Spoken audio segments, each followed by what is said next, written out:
Welcome back to the KOAM Morning News on Fox 14.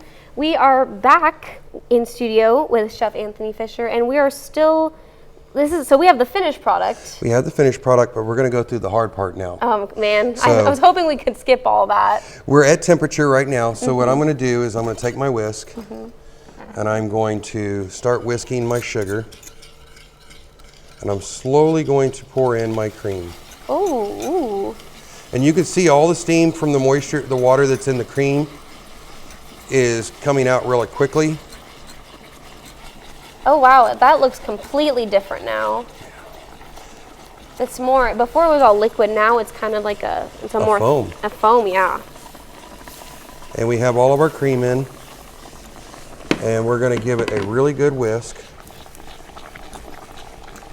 And see, it does start to gloop together a little bit, and we're going to add our duck fat the exact same way.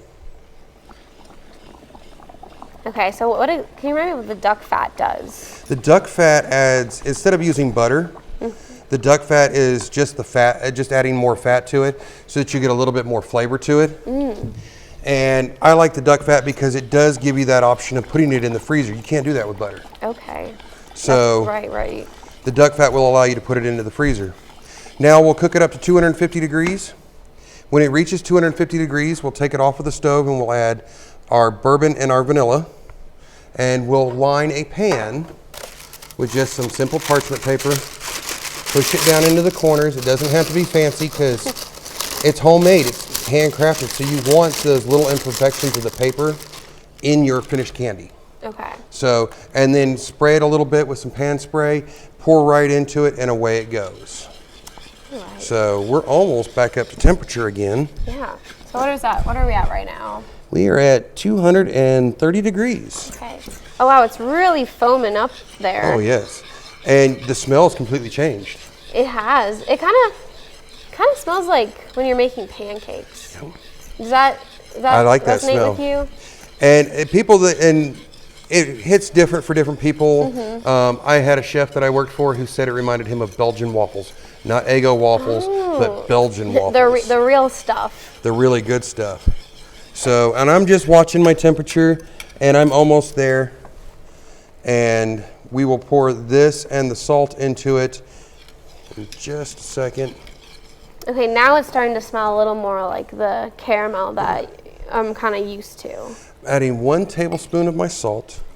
I'm adding my vanilla and my bourbon into it. Oh, whoa. And it's going to foam again because there's water in there. Not much, but a little bit from the vanilla. Wow, I mean, you're the expert here, but it looks like it's getting really close to the edge of the pot. It is, but I do it so many times I know exactly which one to use. So I pretty much have it down. This is just a 2-quart stock pot a 1-quart sauce pot that I use for it. Okay. So I'm going to take out my candy thermometer, make sure that you don't touch it with your hand. Okay. And we're going to, I forgot to do the spritz. Oh. Can't forget the spritz. We're going to give a little spray to our paper and then pour it right on in there. Oh.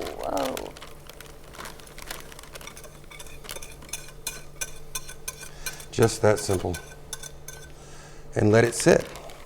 Now in about 10 minutes, you're going to sprinkle salt on the top of it so that you can get all the essence and all the effects of the salted caramel texture that you get so used to using and having.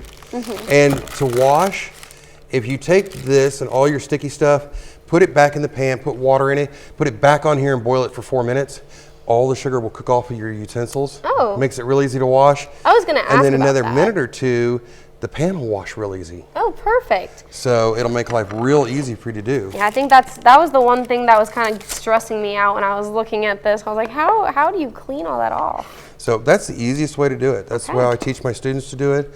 And then right here we have our finished product. Yeah.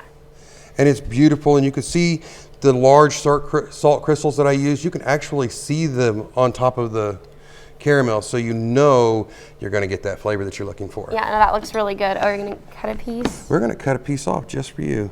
Just for me. Oh. And cut it into the size pieces that you want. I put anytime right before I cut it, I put it in the refrigerator for about 10 minutes. Then I bring it out and I get ready to start cutting it, and it makes things real simple. So I usually cut it into about 1/2 inch, 3/4 inch squares so that it makes it real easy to eat, because it is caramel, so it's sticky. And the more you handle it, the more it's going to warm up. Now, after about 10 minutes of being out and cut, sitting at room temperature, this will come out and be just as soft as a Tootsie Roll that you've had in your pocket for an hour. You know, that gooey, ooey gooey, wonderful Tootsie Roll? Mm-hmm. See, look how beautiful. Wow, look at that plating of it too. They're so beautiful, so wonderful to do. They have such a rich flavor into them. Here, try one. Okay. Here, you have to do one with me. I can do that. You ready? Cheers. That was really good. Isn't that great? It doesn't taste anything like when you get it from the store. It's like, wow, that is really good. It's totally different than what most people are used to, but the flavor's there. It's natural, it's intense, and it's easy enough to do. I mean, we did it right here this morning, and it doesn't take very long at all. No, did not take long at all. Well, thank you so much for joining us in happy. here. I'm so excited. I might even try this at home, and I'm definitely going to see if I can take some of this with me, because this is pretty good. It's going to be good. Yeah. Everybody likes this stuff. Definitely. But thank you so much for joining us happy. today. And we'll see you next week. Yes, definitely. See you next week. And we'll be right back after the break.